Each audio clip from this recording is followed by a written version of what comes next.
name is Victoria Jacobs, and I will be your host today for Inside of Southfield Lathrop. I will be interviewing Mrs. Beth Rodgers, first year teaching at Southfield Lathrop. Hi, so I know this is your first year teaching at Lathrop. How is it teaching here?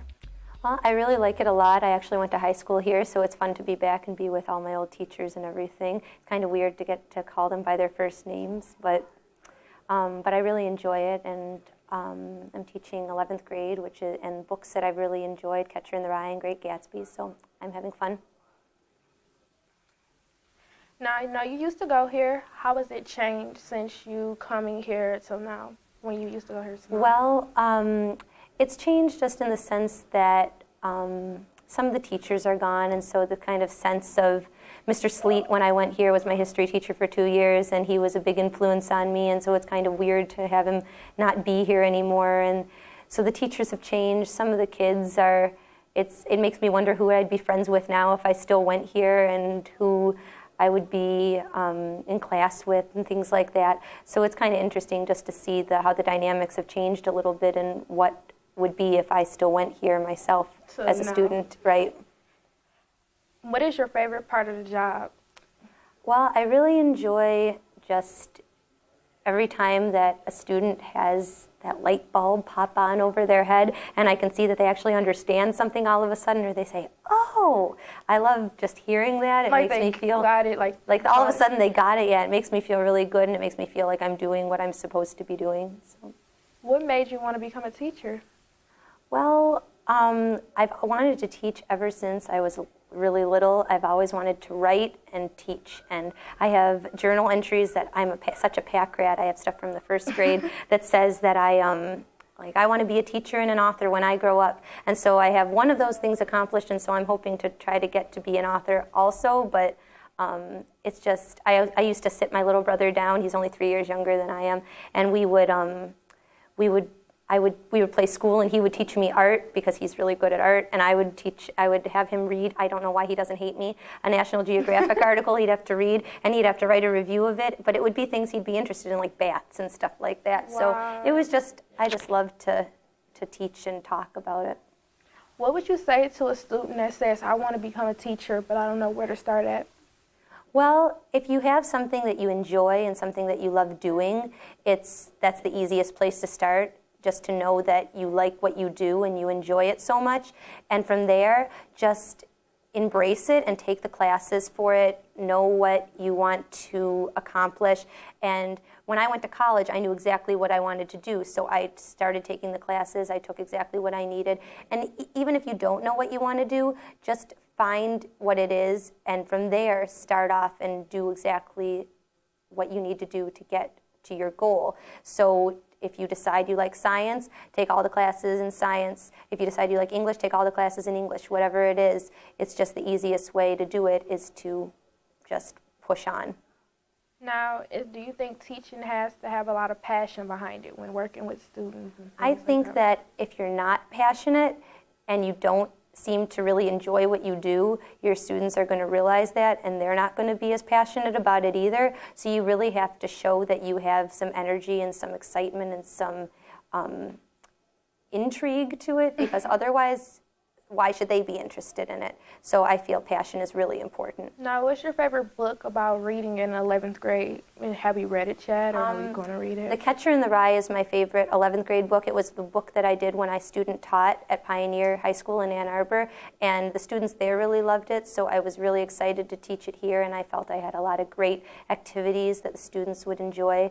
And I'm trying to incorporate some of those same activities in other books, like we're doing The Great Gatsby right now, and The Crucible's next, and things like that. So I'm just trying to find what students like and do them, because Catcher in the Rye is something that students can really relate to. So it's really the best book to me to teach in the 11th grade. To make it more enjoyable. Mm-hmm. Are you different from other teachers when it comes to teaching? Do you feel you have a different take on it? Well, I feel that all the teachers that I work with around here are really great. They try their hardest to do the best that they can with what they have and what they are teaching. But I just feel that I just try, I don't know if I'm different, but I try to put my own unique spin on certain things to get students to really take to it and understand it better, because every teacher has to identify what their students need to know, and if there's certain ways that certain classes learn better, then sometimes I try to put a spin on that, and so that's, I guess, how I could be different. Different. Yeah. So I think that's interesting when you have your own take and things like that. So is it different now in Southfield from then to now? Have you seen a difference in how everything is? It's interesting because when I went here, I was in honors classes, and right now I have regular level classes. Some of the students are just as good as any honors or AP student would ever be, but it's kind of interesting to see kind of the other side of the coin, where in the regular level classes where the students are still smart and want to work hard and everything, but they aren't, sometimes it seems like they're not pushed as hard, and so I'm trying to show that by pushing harder, you can accomplish more. That even though you can work at it. So do you think that you should challenge the students rather they're in regular classes and give them that extra push No matter what class you're in, you should be just as much challenged as any other class. You should know as much, you should work as hard, because otherwise you just feel like you're not necessarily not as important, but if students get into the mindset that they don't have to work as hard as the AP or honors students, they're never going to work as hard as the AP and honors students. They need to really push and try and see that they are just as capable as anybody else, because they are. So today you taught everyone that even though you're in regular classes, you should keep going and keep striving no matter what, which I think is important, because that's what kids think. If you're in normal classes, I don't have to work as hard, but you should. That's very important. So I thought it was very good that you said that to the students. Now, any pointers that you would give to students that don't like reading? If you don't like reading, everybody enjoys reading something, whether it's the magazine that they like to read or an internet piece that they found on Google. Everybody finds something that, even if they say they don't like reading, it doesn't mean that they don't like even a sentence that they see in a magazine. So I think that just finding what you enjoy, and that's why I try to incorporate magazines and things like that into my class, because you find ways in order to find something that you do enjoy reading. Because you might not enjoy novels, but you might enjoy you might enjoy just the articles that are in a magazine, or the or internet articles or newspaper articles. It just might not be that regular everyday book that you have to read in class. And especially because it's something you have to do for class, you might not enjoy it as much. So finding ways to make it seem like it's just like any other thing you would want to read makes it better.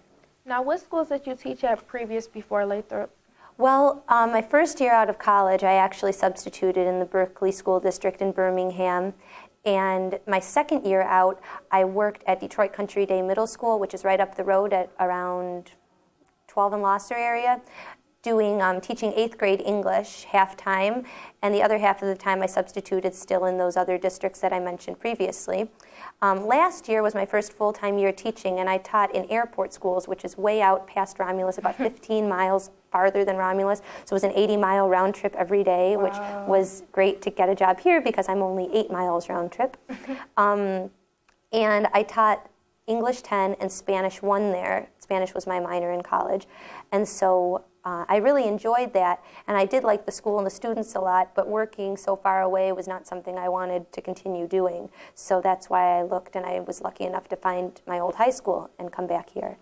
So I think that's a great thing, you coming back to what you're used to. Do you think it's important for students to get in extracurricular activities at school? Oh, I think it's extremely important. I think that especially for colleges, they don't just look at your grades, they look at how well-rounded you are. So even if you aren't doing as well in in your subject areas, you can definitely get into a college based on a lot of the extracurriculars or community service or other activities that you have. If you're in Scholars Plus, which I was in, or any other honors type society, National Honor Society, it's you can get community service. If you're not in one of those, there's always community service activities. Find a way to participate in something extracurricular, because it's definitely a big help just for you as a person and for you in terms of college or your work.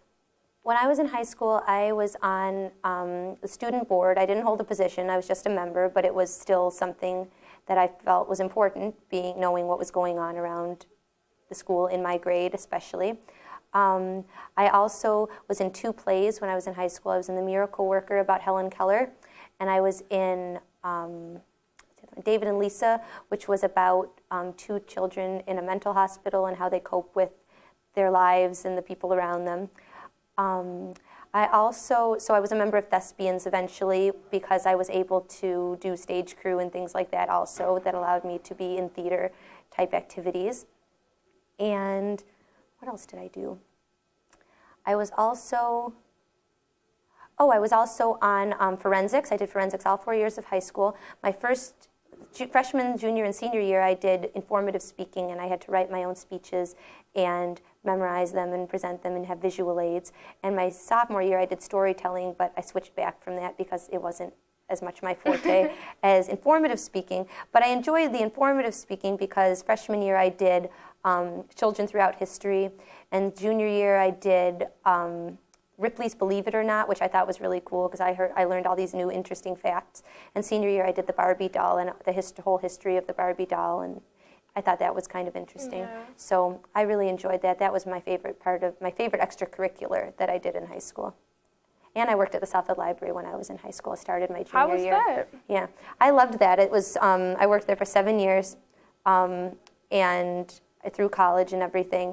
And having a job in high school, a lot of people say that it takes them away from their work, but I definitely think that if you have a job, it can definitely help you out and help you keep better on track than you would have if you didn't have a job, because you know what you have to focus on.